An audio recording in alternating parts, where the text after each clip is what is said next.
Hi guys, Harry here, and when you're asked to think of your favourite Doctor Who companion, a name that comes to mind is probably what a lot of other people think when they are asked what their favourite Doctor Who companion is.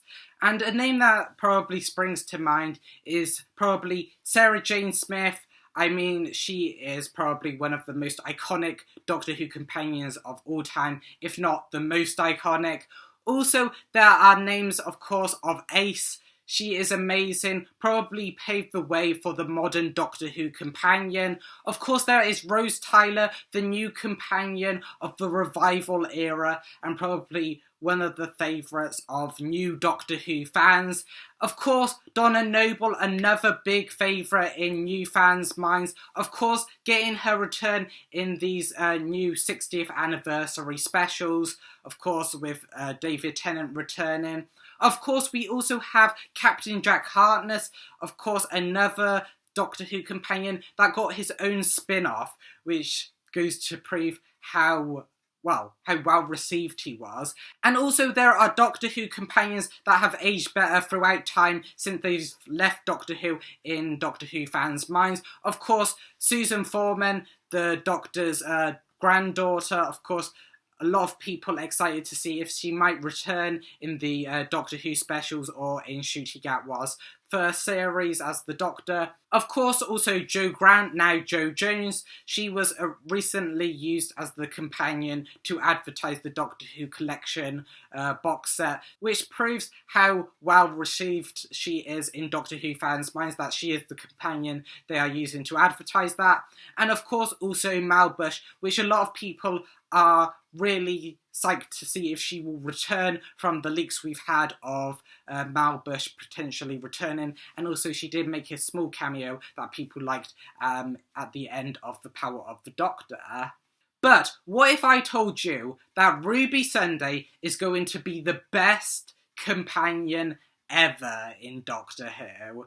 But before we get into that, don't forget to subscribe, also leave a like and comment down below, and let's get into the video. So yes, I did say it, I predict that Ruby Sunday will be the best companion that Doctor Who has ever had. Now, of course, Ruby Sunday is the new companion that will be, of course, becoming the companion when Ncuti Gatwa takes up the reins as the 15th Doctor. Of course, Ruby Sunday is going to be played by Millie Gibson, and the reason I think that she will be the best companion ever is two reasons. One, she is the youngest companion in Doctor Who that we have ever had, and also the fact that I think the on-screen chemistry is going to be amazing between, of course, Millie Gibson and Ncuti Gatwa. So going through this, I think we should start with the on-screen chemistry, why I think that would be so great. And I just want to say, have you seen the videos with Millie Gibson and Ncuti Gatwa just talking about Doctor Who, or just talking about their character they will play, of course, in Doctor Who?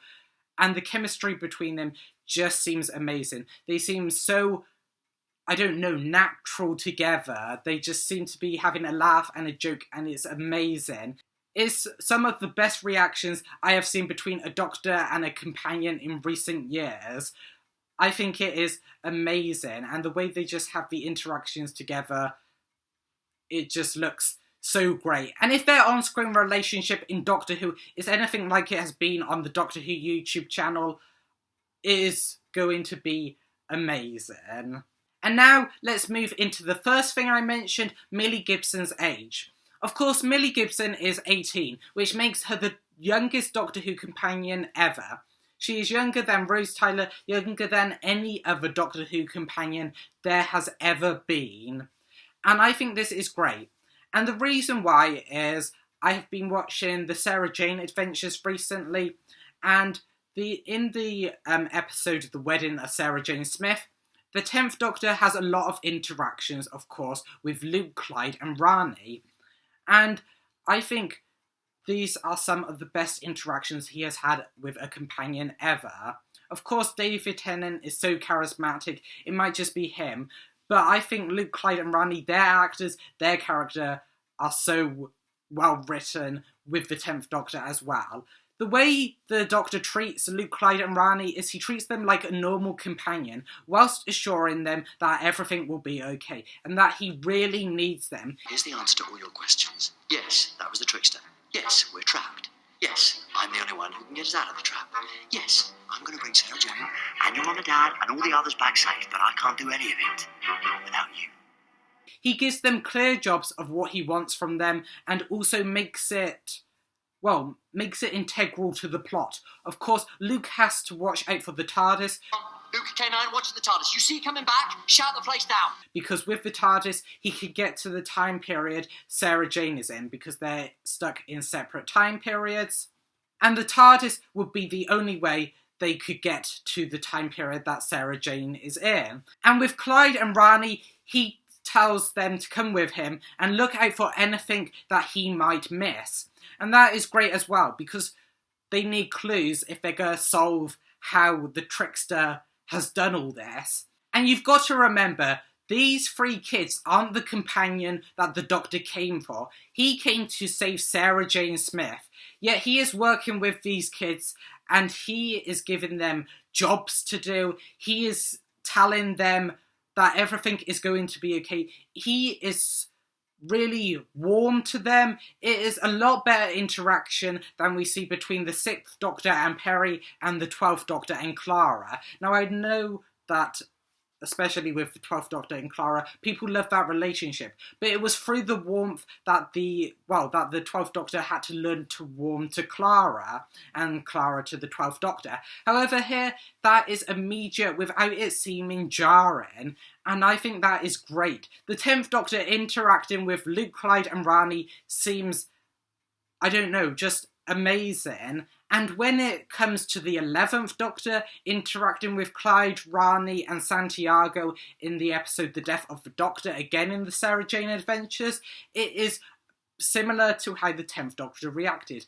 But I think even better, the fact that the 11th Doctor manages to balance humour as well as showing how big the stakes are with Clyde, Rani and Santiago is amazing.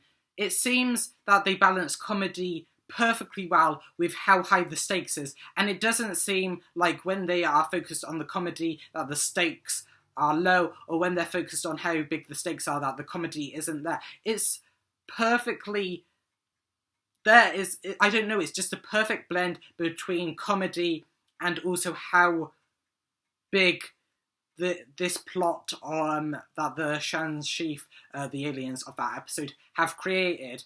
And I think it is amazing. And also, in that episode is the fact that the 11th Doctor isn't the one to save Sarah Jane and Jo.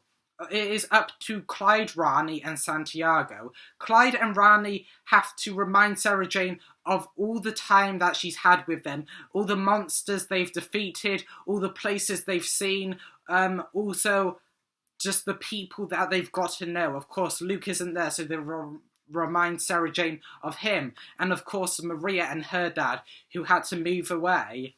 And Santiago reminds his Grand Jo of all the places she's been and what she's done in all those places. And it is their experiences, of course, with their companions that allow Sarah Jane and Jo to blow up the TARDIS key that the Shan Sheaf were trying to use their memories of their time with the Doctor to create, because it just overloads, the capacity they had to make the TARDIS key.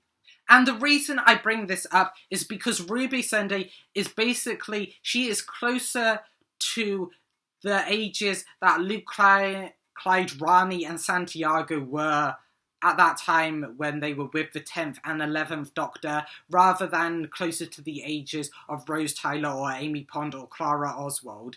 So I think if they write the dynamic like that, which is what it was basically in the Russell T Davies era, he still had a big handle on the Doctor Who spin-off shows, of course the Sarah Jane Adventures, even when Matt Smith was the Doctor. And it is Russell T Davies, of course, writing for this new iteration of the Doctor and the Companion again. Of course, he is writing for the 15th Doctor, Ncuti Gatwa, and the new companion, Ruby Sunday, of course, Millie Gibson.